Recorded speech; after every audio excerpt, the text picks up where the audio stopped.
संसार में कैसे काम करती है।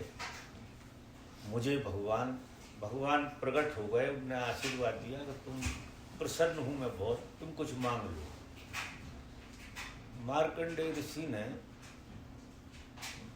कहा कि ये माया कैसी होती है मैंने जानी नहीं। मैं तपस्या में लगा रहा तो एक पार्ट तो मैंने पूरा जान लिया, लेकिन माया क्या चीज़ होती है मुझे वो जानना है।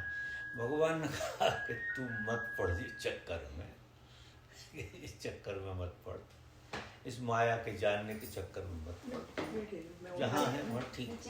लेकिन नहीं माने तो फिर वो माया में से उन्हें गुजारा, और माया में से गुजरते गुजरते गुजरते गुजरते जब वो बहुत फंस गए सपने में। अब गुजारा का क्या मतलब है कि उनकी आंख बंद करके उनके अंदर एक सपना पैदा कर दिया। मार्कंडेय के भीतर एक सपना पैदा हुआ कि वे एक खूबसूरत लड़की के रूप में किसी नदी में हो गए, और नदी में उन्हें बोध हुआ कि मैं स्त्री हो गई। मतलब अब मार्कंडेय की तरह नहीं, वो स्त्री की तरह हो गए, स्त्री हो गए, बड़ी सुंदर, और चिल्ला रही बचाओ बचाओ बचाओ। एक धोबी था, उसने बचाई, फिर उनका आपस में संपर्क हो गया, वे पति पत्नी हो गए। अब ये मार्कंडेय ऋषि क्या देख रहे हैं? स्वप्न देख रहे हैं, स्वप्न देख रहे। फिर ये सारा खेल चला, मारपीट हो गई, लड़ाइयाँ हो गई, बच्चे हो गए, परेशानियाँ हो गई, जो माया में होता सब कुछ। और एक दिन वो औरत कहने लगी अब मैं तो, वही मार्कंडेय ऋषि सपने में औरत होकर, और वो सुसाइड करने, फांसी लगाने चले। तो फांसी लगाने चले तो नारायण ने समझा कि अब ये काम इसका, ये माया को समझ गया। तो वे अलख निरंजन करते हुए दरवाजे पे दस्तक दी कि भिक्षाम देही।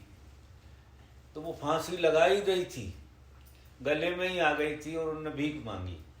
तो प्रथा ऐसी थी कि भीख मांगे उसकी तो वो देना पड़ेगी। वो देने आई तो उसने जो है कहा कि तुम्हें मार्कंडेय ऋषि की कथा सुनना पड़ेगी, तब भीख लूँगा मैं। अरे कहीं मुझे कहाँ फुर्सत है, जरूरी काम है मुझे, कहीं उसे मरना था। नहीं कि कोई भी जरूरी काम हो, मैं बिना सुने तो भिक्षा नहीं लूँगा। अब भिक्षु को बिना भिक्षा के जाने देना वहाँ का नियम नहीं, तो कहीं सुन लेते हैं।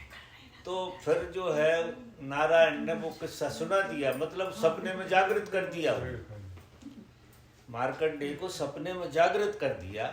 और जैसे भी सपने में जागृत हुए कि न बच्चे रहे, न बीबी रही, न कोई रहा, भी मार्कंडेय हो गए। तो ये ऐसा है, हम सब भी ऋषि मुनि ही हैं, हम सब एनलाइटेड हैं, लेकिन हमें माया देखने का शौक हो जाता है। शौक हो जाता है तो फिर इस प्रक्रिया से गुजरना पड़ता है, जिसे तुम जन्म कहते हो। मतलब ऊपर से देखो तो इतना बड़ा खेल नहीं है जितना ये लगता है। वो देख तो तुम सपने रहे। अब कोई आदमी खराब कर्म कर रहा है, ये कर रहा है, वो कर रहा है, हम भी सपने की भाषा बोलते हैं कि वो ठीक कर रहा है, गलत कर रहा है, हम बताते रहते हैं। लेकिन कोई कर क्या रहा, वो सपना देख रहा, उसके हाथ में गया। इसलिए कोई आदमी कुछ भी काम कर रहा, वो कहता है मेरे हाथ में ही नहीं। क्रोध आ जाता तो आ जाता है, प्रेम आ जाता तो आ जाता है, मेरे हाथ में क्या है? और सच में उसके हाथ में नहीं है, क्योंकि वो सपने देख रहा है। अब इसमें तो दो चीज ऐसा समझ में आई मुझे। जब तक उन्होंने पूरा जीवन का एक सर्कल जी नहीं लिया, खुद खुशी पे नहीं आ गए, एक एक्सट्रीम पे, और वो आ गए तो भी कोई फर्क नहीं पड़ता था जब तक नारायण आए नहीं उनके सामने। वो दोनों का एक साथ एक ही क्षण में होना, हाँ, इसमें इनका तो कोई हाथ ही नहीं है। किनका? जो खुद खुशी कर रहे हैं, जो मुनि थे। हाँ, जो मुनि थे, उनका जो हाथ है कि उन्होंने माया का, हाँ, वो माया में चले गए, वरदान ले लिया। मगर जो याद दिलाने वाला था वो, उसमें तो उनका कोई हाथ नहीं था। किनका? जो नारायण प्रकट हुए, जो भिक्षा मांगी। नारायण रूप में तो गुरु प्रकट होता है और वो बताता है कि जो तुम सपना देख रहे हो। हाँ, तो मैं वो कह रहा हूँ कि एक टाइम आया, जो वो मोमेंट आया जिसमें वो मोमेंट भी उनके हाथ में नहीं था, वो सबसे तृप्त और फ्रस्ट्रेट होके वहां पे आ गए, एकदम खड़े हो गए और गुरु इस तरफ आ गए। बिल्कुल सही बात। इसके लिए गुरु क्या कहते हैं, हाँ, कि वो क्यों बाहर आ गया, हाँ, कि उसने भरपूर जी लिया, हाँ, उसकी पीड़ा भोग ली। हाँ, तो जब पीड़ा भोग ली तो दोबारा से इस तरह से जीने का बोध उसके भीतर आ गया कि नहीं जीना है ऐसा। उसी समय नारायण आए हों चाहे ना आए हों, असली में कहने की बात है, नारायण कहीं से आते नहीं, हाँ, उसी को बोध जग गया। पर उसमें जागृति की अवस्था क्या थी? बस वही एक क्षण, हाँ, बस एक क्षण काफी। एक क्षण काफी। तो एक क्षण की जागृति जो एक क्षण की जागृति थोड़ी सी लंबी चली गई, हाँ, तो आपका ये जाला पूरा टूट जाएगा। हमारा जाला नहीं टूट पा, इतनी जागृति तो सब में है, किसी को साफ होती, किसी को नहीं होती है। हाँ, लेकिन जिसकी जागृति थोड़ी देर के लिए भी ठहर जाए तो पूरा का पूरा सपने का जाला टूट जाएगा और आप कोई और होकर प्रकट हो जाओगे और वो आपको साफ लगेगा मैंने सपना देखा। ऐसा कभी कभी मैं सोचता हूँ कि वो जागृति की क्षण आती को होगी। मैं अपने आप को ट्राई करूँ, अवेलेबल हो जाऊँ या छीन लूँ कहीं से अपने आप में से और उसको एक्सपांड करूँ, सांसें रोक के करूँ या कुछ भी करूँ। देखो, समझ का बहुत बड़ा खेल है। जब तक तुम किसी गुरु की बात को सत्य वचन नहीं मानते, वो इतना तो हाथ में होता है किसी गुरु के साथ प्रेम जुड़ जाए, इतना तो होता है, इतनी बुद्धि तो लिए होते हैं। और गुरु के वचन को सत्य वचन अगर तुमने मान लिया तो वो अटैक कर देगा तुम्हारे सपने पे। वो आपने जो कही थी ना स्टोरी, कि वो जो एक उनके गुरु ने कहा कि तुम जागरूक हो, क्या था महाराज, निसर्गदत्त महाराज में हुआ। हाँ, तो वो तो लगता है कि कितना प्रेम था और कितना निर्दोष मन था। हमारा मन तो बहुत विकृत हो गया है। वो ऐसा लगता है कि मान्यता है सपने में इतना बड़ा चढ़ा कर क्या देखना, पॉजिटिव देखो कि हम आज भी इसको तोड़ सकते हैं, क्योंकि इसमें दम नहीं। मैं तोड़ना चाहता हूँ, कभी कभी मैं सोचता हूँ कि क्या ऐसा मैं एक्सट्रीम करूँ कि उसको मैं तोड़ दूँ। नहीं, वो तो तुम्हारी समझ गहरे जाएगी, जब बहुत गहरी जाएगी तब ये मूवमेंट आ जाएगा। तो पहली बात तो किसी की बात मानना पड़ेगी कि आप सपने में खड़े हो। पहले बीमारी का डायग्नोसिस तो हो, तो वो अनहिप्नोटाइज करने के लिए एक बार हिप्नोटाइज होना पड़ेगा। हाँ, बिल्कुल। तो वो भी तो मान्यता हो गई बाबा। वो बिल्कुल मान्यता नहीं आपकी दृष्टि से, यस, पर मैं जहां खड़ा हूं सब कुछ मान्यता है मेरे लिए अभी। हाँ, बिल्कुल मान्यता, संपूर्ण अंधकार है। लेकिन संपूर्ण अंधकार है। हाँ। और गुरु वचन वहां गुरु वाक्यम मंत्र की तरह होता है और गुरु वाक्य ही मोक्ष में ले जाएगा, क्योंकि वो ही तोड़ता है। तो अगर आपको भरोसा आ गया किसी पे और उसके वचन पे भरोसा आ गया, उसी मूवमेंट में भी टूट सकता है। अगर उस मूवमेंट में नहीं टूटे तो वो वचन आपके भीतर इतना गहरा घुस जाएगा और आपके जाले सब तोड़ देगा। ऐसा मैंने अनुभव किया है कि मेरी कोई तपस्या नहीं थी, गुरु से इतना प्रेम जुड़ गया था कि वो फांसी लगाने की कह दे ना अभी तो मैं पेड़ पे लटक जाऊं, इतनी श्रद्धा और इतना प्रेम जग गया। और वो उनकी वाणी सुन सुन के ही जगा, क्योंकि उनकी वाणी सुनने में हर बार वैराग पैदा हुआ, हर बार। क्योंकि जैसा आप लोग सुनते हो उससे अनंत गुनी गहराई है उसमें जो वो बोलते। कायदे से उनका एक लेक्चर आपको मुक्त कर दिया, उन्हें हजारों लेक्चर देना पड़ा, एक लेक्चर, क्योंकि वो शुरू कहीं से होता है और मुक्ति पर ले जाता। मैं भी जो बोलता हूँ शुरू कहीं से भी करूँ, लेकिन तुम्हें मुक्ति का टेस्ट दिलाता हूँ आखिरी में तुम्हें कोई अलग चीज हो जाती है। ऐसे ही मुंह थोड़ी हिलाता हूँ, कोई ना कोई चीज़ क्लिक करती है और वो धीरे धीरे क्रिस्टलाइज होगी आपके भीतर। और जिस दिन अच्छे से क्रिस्टलाइज हो जाएगी उस दिन आप खड़े खड़े पार हो जाओगे।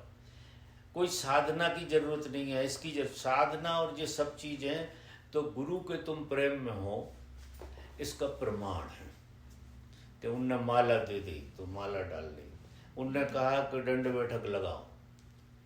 तो वो मुल्ला नसरुद्दीन की बात आपने देखी होगी कि एक को कोई वो शिष्य बना लो मुझे, तो कोई कुआं पे चल गई, तो कुआं पे ले गया और बिना पेंदी की बाल्टी खींच रहा, वो छेद ही छेद रहे हैं कि तू एक शर्त है मेरी, मैं शिष्य जब बनाऊँ तो बोलना मत, तू देखना बस। अब कैसे श्रद्धा होएगी? साफ दिख रहा है कि पानी खींच रहे हैं और पानी निकल रहा है और पानी आ नहीं रहा, बार बार फिर बाल्टी डाल रहा है, बार बार फिर ऊपर लाता है, खाली हो जाती बाल्टी, फिर डाल रहा। वो पगला गया देखने वाला। अब ये गुरु लोग जो है ऐसी ऐसी कोई तरकीब लगाते हैं कि आप जो है अपनी बुद्धि ना लगाना, पहले ही शर्त है कि आप बुद्धि मत लगाना, जो मैं कर रहा हूँ सिर्फ देखना, आप बुद्धि बिल्कुल मत लगाना, उसमें बोलना नहीं।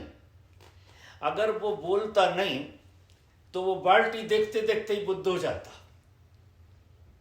लेकिन वो समझा गुरु मूर्ख है। इससे तो एक पागल आदमी सही है, जिस साला जी कर क्या रहा है। एक जरा सी अकल वाला आदमी भी कहेगा कि जो बाल्टी खींच रहे हैं और पेंदी बिना पेंदी की बाल्टी खींच रहे हैं तो पानी कहाँ से आएगा।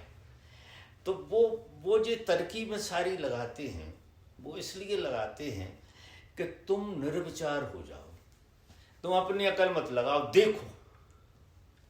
तो वर्तमान में जीने का भी ये है कि तुम तुम्हारे जीवन को देखो, बोलो मत, एनालिसिस मत करो और देखो इसे। जो कुछ हो रहा है सब गलत हो रहा है, लेकिन तुम्हारी क्षमता देखने की होना चाहिए, एनालिसिस करने की नहीं। समझ रहे मेरी बात? नहीं आ रही होगी समझ? साक्षी की बात कर रहे हैं। हाँ, आप सिर्फ दृष्टा हो, आप सिर्फ देखो, एनालिसिस मत करो। क्या वो सपने की एनालिसिस करके करोगे क्या?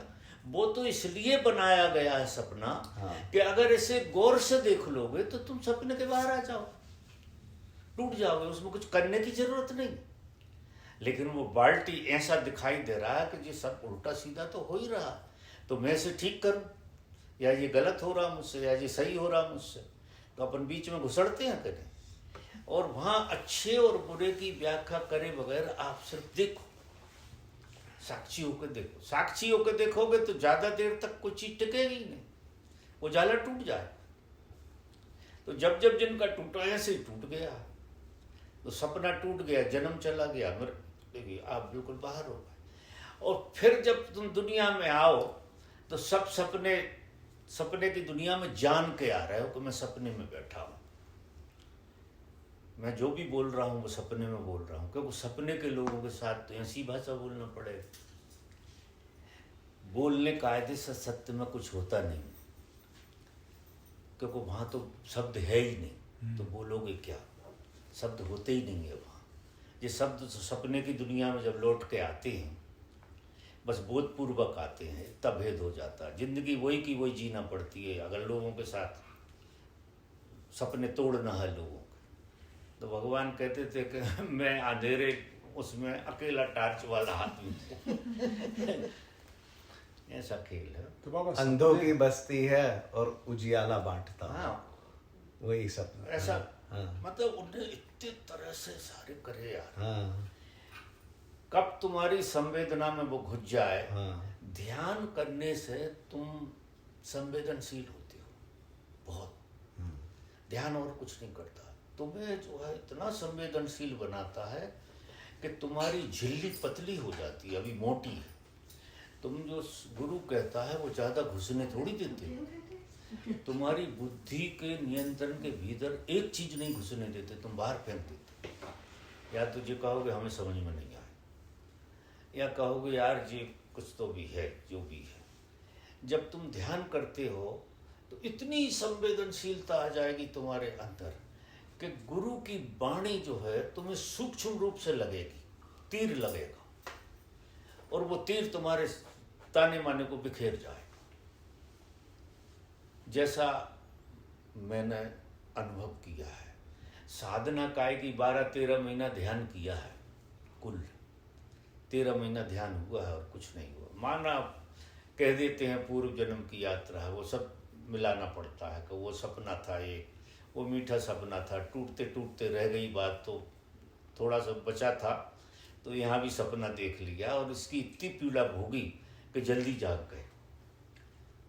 और ज़्यादातर पीड़ा में ही आदमी जागता है।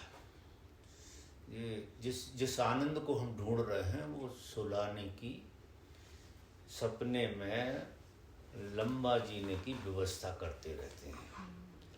साधना में आप जब बहुत गहरे जाओगे तो आपका जो मन है वो सपने देखना बंद कर देगा, क्योंकि इतनी पीड़ा से भरोगे, वो बीच बीच में झलकें आएंगी कि यार किसी चीज़ का कोई मतलब नहीं। क्योंकि मतलब तो हम सपने से डालते हैं किसी चीज़ में, सपना डालते तो मतलब निकलता है।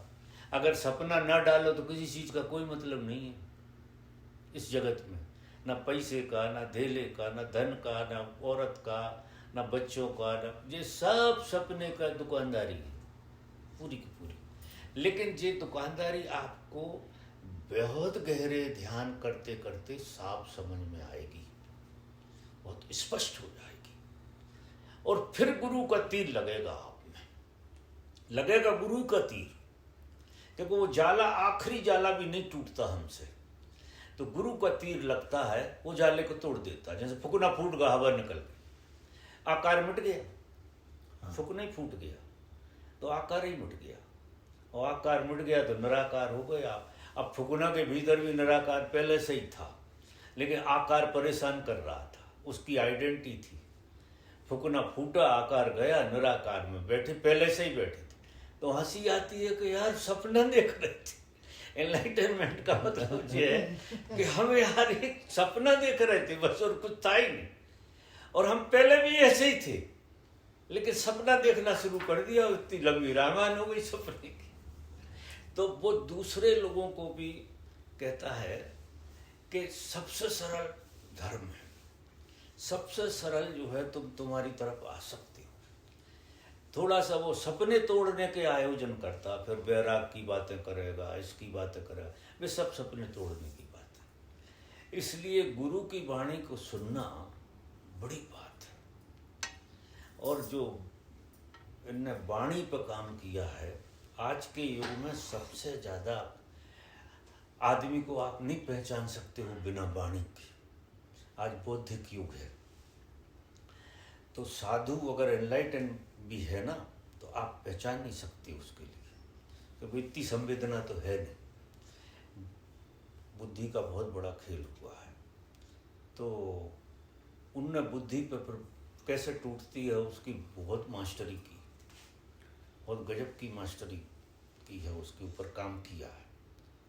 तो कईयों को टूट रहे होंगे, कईयों को आ रही होगी जागृति, मजे आ रहे होंगे। समझ रहे आप मेरी बात? ऐसा खेल बाबा, आदमी दृष्टा हो जाता फिर उसको कुछ बातचीत करने के लिए रहता ही नहीं। दृष्टा हो गया आदमी, साक्षी हो गया, फिर उसके पास कुछ बात करने के लिए कुछ है ही नहीं, फिर कुछ भी नहीं होता। फिर ये ऐसा, वो ऐसा, ऐसा क्यों कुछ रहता है। ये सारी बातें चूंकि तुम सपने में बैठे हो तो उसे करना पड़ती, क्योंकि इस जगत में उसे भी रहना है, तो भाषा तो सपने की उपयोग करना पड़ेगी उसे। तो उसे भी लगेगा कि इलाज करा लो, ये कर लो, वो कर लो, ये सब बातें करना पड़ेगा। लेकिन जानते हो इलाज ना हो तो कोई बात नहीं, आज ही सपना टूट जाए तो कोई बात नहीं, करेगा पूरा इंतजाम। लेकिन आज भी टूटे तो राजी, और 100 साल चले तो राजी, क्योंकि हम तो देख ही रहे हैं सपना, सपने में थोड़ी।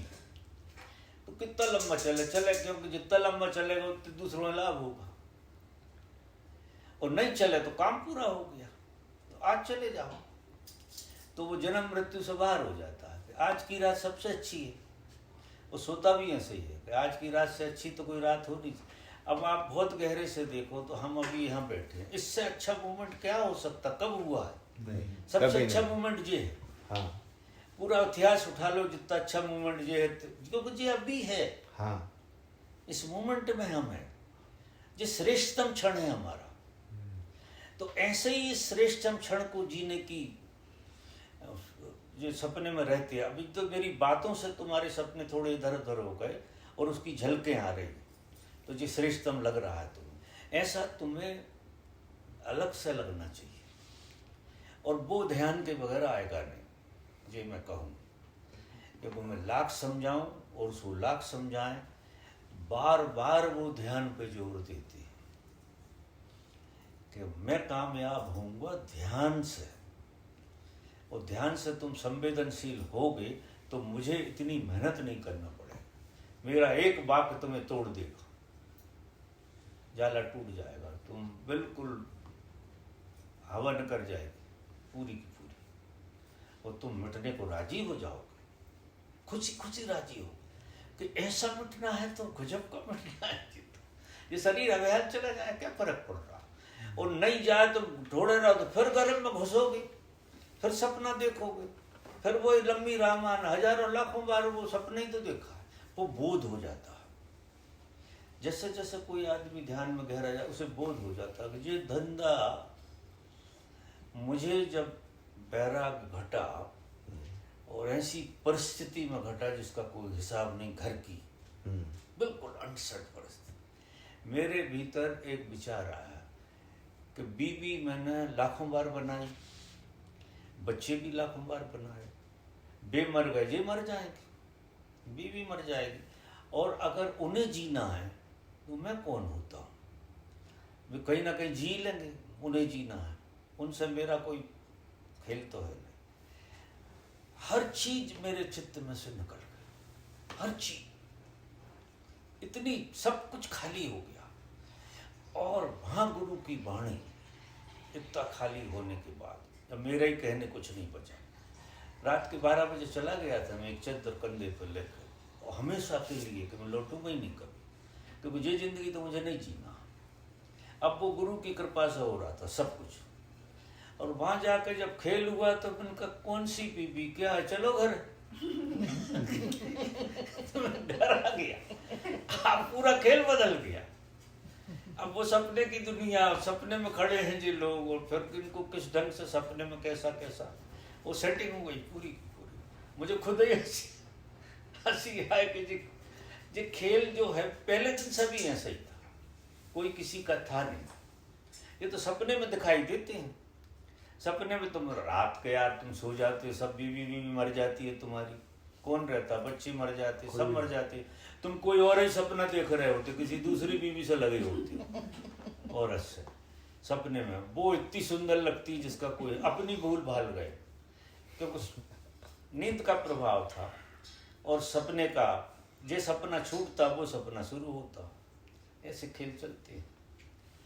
तो ये एक बार इसमें से कोई निकल जाए, फिर सच में जिंदगी जीने का मजा है। आप जान के जियो कि सपने में, तो वो कहते हैं कि तुम भी शुरू करो ऐसा, तुम एक दिन प्रयोग करके देखो कि तुम जो है, जो भी कर रहे हो, जो भी कर रहे हो, जो भी बोल रहे हो, जो भी सब सपने में कर रहे हो। ऐसा तुम अगर दिन भर मानोगे तो तुम साक्षी होने लगोगे, तुम बाहर हो जाओगे, क्योंकि सपने से अटैचमेंट जो है ना, बहुत मान्यता हो जाएगा, जो सपना है, रियलाइजेशन आ जाए तो साक्षी जन्म जाएगा आपकी, आप बाहर खड़े हो जाएंगे, और जितने बाहर खड़े होगे उतने इस सपने को ठीक से देख पाओगे और ठीक से जी पाओगे, ठीक से देख पाओगे, क्योंकि वर्तमान बहुत बार आएगा आपके पास, और ये सब झूठे हो जाएंगे, और फिर धीरे धीरे, लेकिन वो बिना ध्यान के नहीं आए।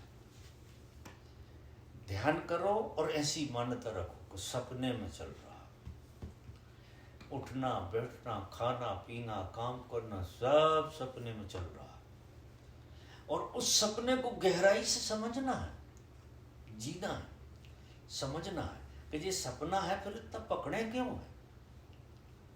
तो हम उस सपने को ठीक से जीते नहीं है, इसलिए वो लंबा चला जाता।